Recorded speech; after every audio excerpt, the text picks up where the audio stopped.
back, my friends, to another rendition of Choir Boys Cutlery. 22 veterans a day in this country take their own lives. Vets, we love you. You have a place here. We're back to blue over here. We support Leo. How do we do that, Megatron? We don't break the damn law. Don't break the damn law. And finally, if you are an addict, never quit quitting. Well, today is a very, very special rendition of Choir Boys Cutlery. We're going to do a couple things. We're going to talk about some things that's on Megan's heart. I want you to understand, this one isn't for clicks and likes and any of that. I would ask that you share it. I think it's important that we do that. We're a knife channel. That's how we started off. But as we've grown, we've taken on certain causes. We're going to get into those. We talk a little bit about them up front, but we're going to get into the one that's near and dear to Meg's heart here in a second. We got some stuff in, or Megatron got some stuff in. She's going to take a second to show you. I want you to know, for me, I appreciate so very much the love and the acceptance that you showed her. So, I know that Redneck Renegade sent her something. I know that Carl Ruger sent her something. I know that Gene and Kayla Johnson sent her something. And I know that Tina and the kids sent her something. And I hope I'm not leaving anybody out. I don't think I am. Meg, show us. So, we're back. Technical difficulties. Thank you to everyone from the bottom of my heart. You guys are spoiling me rotten, and I don't even know what to say. To Tina and Savannah, which congratulations on the new job, Savannah. I'm so excited for your future. And Joseph, happy birthday this week. Gosh, you're growing up so fast. So you guys sent me a beautiful array of jewelry. I am modeling some of it. Unfortunately, you can only wear but so much at once without looking, crazy. But thank you very much, you guys. I appreciate it so much. I don't know if you can see it from there, but this one actually has a purple butterfly on it. I love butterflies, and purple is for E. So thank you very much. Mr. Redneck Renegade sent me some Douglas fir Fatwood, Georgia Fatwood, which love the bag, my friend. Very cute. And a striker said that I actually tried in the kitchen and scared the mess out of myself because I didn't anticipate making a spark that big. So thanks, I think, for that. Definitely woke me up. And this really neat Mora kind of Scandi grind knife, super cool, and a really handy sheath that I can just kind of clip on my belt for gardening and stuff. Like, this is a great yard work knife. Then also from Mr. Carl Ruger, some more strikers. I'm going to be a fire making machine here soon, hopefully. But these antlers are just so neat to me. I love that aesthetic and just that effect to it. Thank you. Remember, one of these is going to Tina. One of these is for Tina, by the way. Yeah, they're both not mine. And then that was for me. Scott got some work tough koozies. Not everything's for me, I know. And from the Johnson family, thank you very much, you guys. We got some additional Fatwood, which I am really intrigued by these. The smell, which, holy cow, all of this, the smell is just intoxicating. It's so neat. And also got a really neat little knife. It's called a Malia, made by Swags. Love this thing. I've been carrying it ever since I got it, and I can't seem to put it down. And probably my favorite out of everything, I got some artwork from the kids. I don't know if it's showing up real good because I already put them in laminating folders, but thank you so much, you guys. I absolutely love the artwork. They're so cute. Love them. They will be treasured and held on to forever. That book, guys, that's got every letter that's written to us. Yep. That's got the artwork. That's from Gene and Kayla Johnson's kids to Megatron. Thank you so much. Gene and Kayla also sent me, it's Green River Works Russell camp knife, and Gene put some green micarta on there. I love it. If you watched the video before this one, you've seen it a little bit. I just wanted to say to everyone, thank you again. It's hard. I struggle with sincerity or seeming sincere, but Megan will tell you, this stuff means the world to me. It goes so far beyond just a gift with us. It really does. And let me say this too. Carl had sent me this the other day. I unboxed them. We're going to do, to end out this video, we're going to do a Fatwood fire. I think that's appropriate for the topic that Megan's about to discuss. But Carl got me one of these. It's a grater box for Fatwood, and the striker and antler. Dude, love it. Thank you so much. I appreciate it. Now, here's the deal, guys. One of the things that you'll find when we do a Sunday with Megatron is she's always talking about cancer. She is a radiation therapist. That's what she does. So for the next few minutes, she's going to take and just speak from her heart on cancer and maybe some things that can help you. That's why I say we want to share this. If you're a survivor, if you're a caregiver, if you're going through it now, we realize we're a knife channel. But we want to do more than that, and we want to put rubber to the road. And this is not just Megan's career, it's her heart. And she's done it for 8 years. So at this point, I'm going to turn it over to her. She's going to speak, and then we're going to do a Fatwood fire. I love you guys. Megatron, go ahead. Okay, so most importantly, I guess just wanted to start off, cancer is the great equalizer. It discriminates against nothing. It hits the rich, the poor, every race. Every one of us is affected, and it's very, very rare to meet anyone these days who has not been affected by a cancer in some way, shape, or fashion in their life, whether it be a family member or a friend. As we live longer, our possibility of cancer does increase, and unfortunately, that's just a fact of life. One of the most important things. Well, so Tucker has decided to join us. But as I was going to say before I was so politely interrupted, one thing that people are not aware of quite often is the amount of resources that are available to us as we go through this battle, this journey.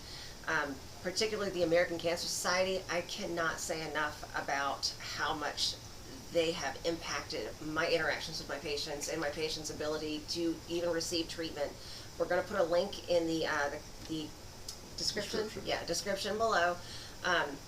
Don't hesitate to jump on there and just see what all they have, literally down to if, say, a patient is unable to seek treatment because they don't have a ride, they will get you a ride to treatment. Even radiation, which is 5 days a week, sometimes 9 days or 9 weeks in a row, they will get you to and from radiation every day, no matter what. They'll get you to chemo. It can be a 7 or 8 hour infusion sometimes. They will get you there, pick you up, take you home, doesn't matter. Any kind of resources when it comes to nutritional help, when it comes to seeking out, just anything in the community you might need.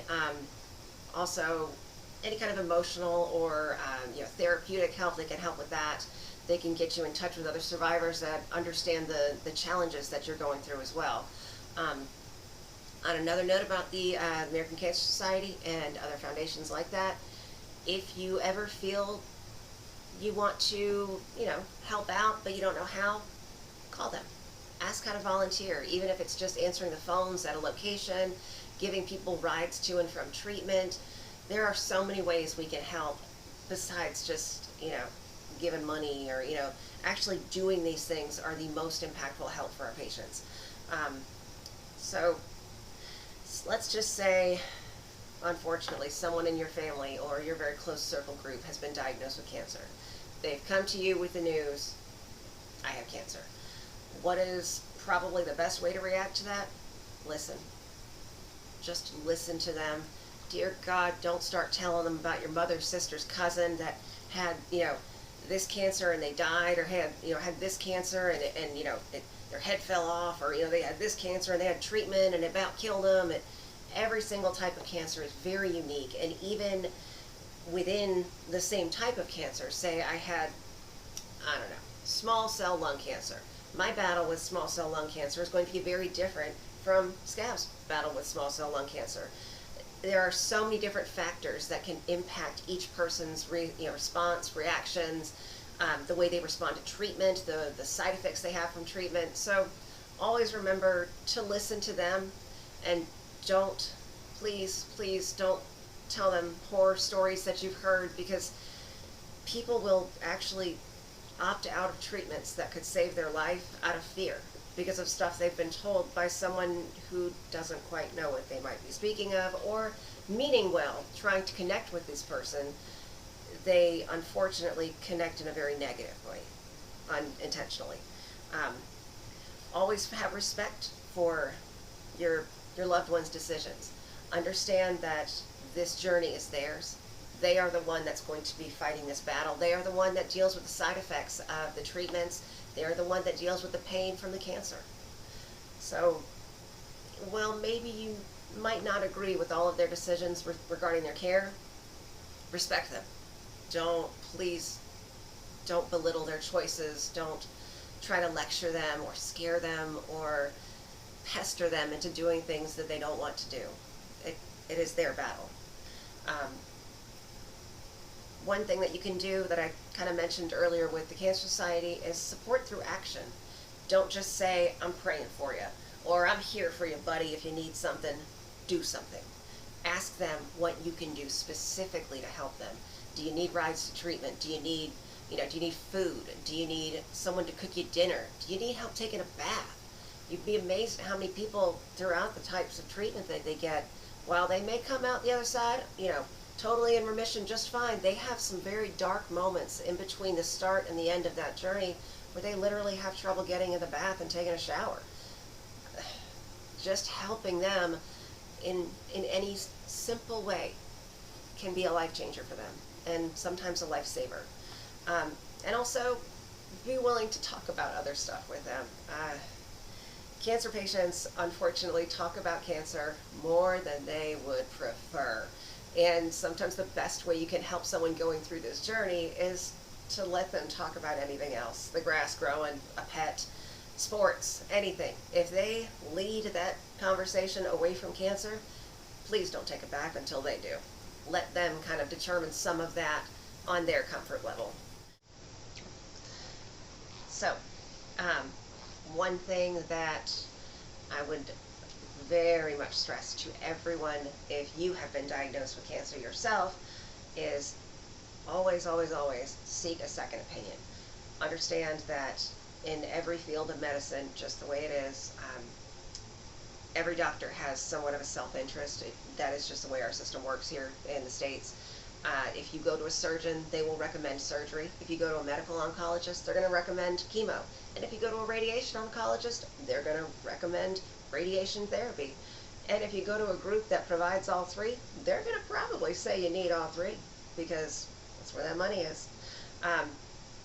Do yourself a favor and seek a second opinion, if nothing else, just to verify that what you've been told was correct, that you're not going to put yourself through any undue and unnecessary stresses, through treatments you may or may not need. And also, be wary of loyalty to doctors, only for the fact that if you put your faith in one doctor and no one else in the medical field, you might be missing out on newer, more effective, more proven, and less side effect inflicting medications or treatments or therapies that your current doctor may not be aware of.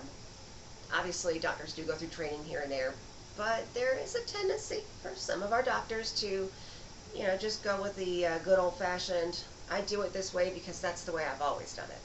And you encounter a lot of that in the field, unfortunately, so it never hurts to at least get a fresh set of eyes on it. And if you have drastically different opinions from Dr. A and Dr. B, go find Dr. C and keep doing that. Time is of the essence when it comes to cancer, absolutely, but this is literally the battle for your life. You don't want to take on some kind of a treatment plan that is, from 1972, when you could be getting, 2021 medicine. Just, be aware and keep your own health at the forefront of your mind, and don't always trust that they have that in mind. They do have the bottom line in mind as well. Medicine is a business, unfortunately. Which, also related to that, when going through the battle with cancer, always remember to take good care of yourself. Nutrition, staying hydrated, little things like that can literally save your life and make your journey through this battle so much less painful for you. Just know that there's no wrong way to feel. If you're angry, it's okay. If you're ambivalent, it's okay. No matter how you feel, that's the way you feel, and you have a right to feel that way. No one can tell you how to deal with this and how to approach this.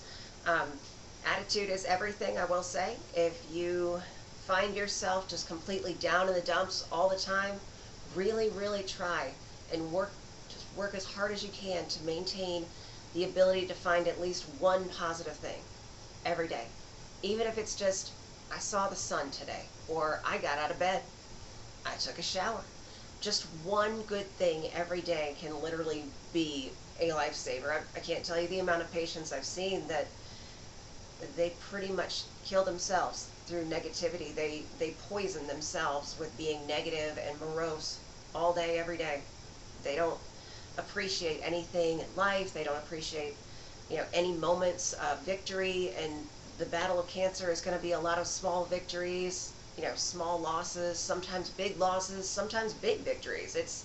But you got to appreciate each one, and sometimes even take the time to appreciate those darkest of dark moments. Can help you to better appreciate those beautiful shining light ones just a little bit more. When going through this, I would definitely advise, learn about you. Learn about how the human body works. Learn about the type of cancer that you have. Learn about, what is chemotherapy? What is radiation therapy? How does radiation kill cancer? How does radiation kill my specific cancer, most importantly? What is the typical, type of chemo that's prescribed for my cancer? Why? Why do these drugs work this way on my cancer? Why is my body responding the way it does to this, to the cancer, to the drugs, to the radiation? It only helps you to better understand what you're going through, and it helps the doctors to better treat you because you can better communicate what you're going through in a more accurate fashion. Instead of just saying my tummy hurts, you can say actually my upper left quadrant of my stomach was in pain, or upper left quadrant of my abdomen hurt today, and we can better fine-tune how to treat you based on better information. See, I guess shifting away from those currently going through it and back to those of us that have not faced this, hopefully ever, but if it happens, I will say just early detection is the most important thing when it comes to cancer. The sooner you catch it, the better chance you've got of beating it and never seeing it again. Stay on your screenings, your women's wellness, men's wellness, colonoscopies, anything like that. Keep on it. I mean, it's not fun. Nobody likes it. But it can save your life, and it can literally save you, millions of dollars, which is one of the realistic.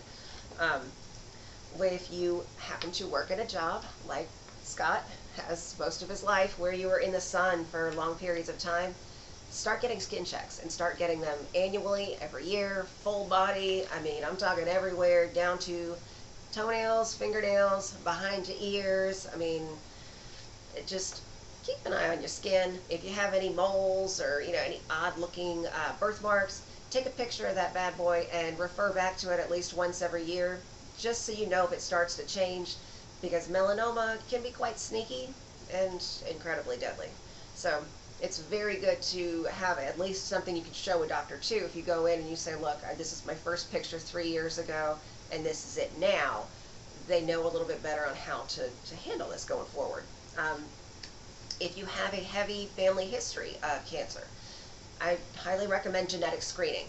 BRCA1, BRCA2, there's some blood work screening for colon cancer that's available that you can get as a young adult or even as an older adult, just so you know better your odds and you know more closely you need to watch things. But bottom line, if you see anything different with your body, maybe look into it. Don't just push it off and wait, because that never works out well for anybody. Pretty much the last thing I wanted to talk about is the unspoken heroes in the cancer world. They never get the credit they deserve. They are behind the scenes doing some of the heaviest lifting in the cancer battle. That's the primary caregivers. The people that take care of the cancer patients at home, the husbands, wives, mothers, fathers, children of the patient. It is a thankless and merciless job to be a primary caregiver for anyone, not just a cancer patient. And I cannot commend you all enough for what you do. Um, just know that there are resources there for you as well. American Cancer Society, there are plenty of resources in addition to them available to you. I mean, honestly, reach out to me. I will help you find it. I will break this earth finding it for you. I know it's thankless, and I know it's hard, and it's okay to say that. It's okay to be tired. It's okay to have good days and bad. And it's okay to be angry, it's okay to be sad, but you do something that most cannot imagine, and I can't thank you enough for that. So I think I'm good on that note. Thank you guys. We love y'all. We're gonna do a fire, and well, thank you, Megatron. This is Meg's first fire. Now listen, we got some Canadian bacon in there. You know, we got some Michigan Fatwood in there. We got some Georgia Fatwood in there. Guys, I love you. I'm going to let Megatron take it from here. So first and foremost, if anyone needs to reach out or has any questions, please don't hesitate to email me at choirvoicecutlery@gmail.com. So this fire is dedicated to Carl Ruger and Ken the Backyard Knife Dude, and any and all cancer survivors, patients, family members, caregivers, everyone that has been touched by cancer. This fire is for you. So we're going to close with a moment of silence and appreciate my first fire in honor of everyone impacted by cancer on this planet from here till the end of time.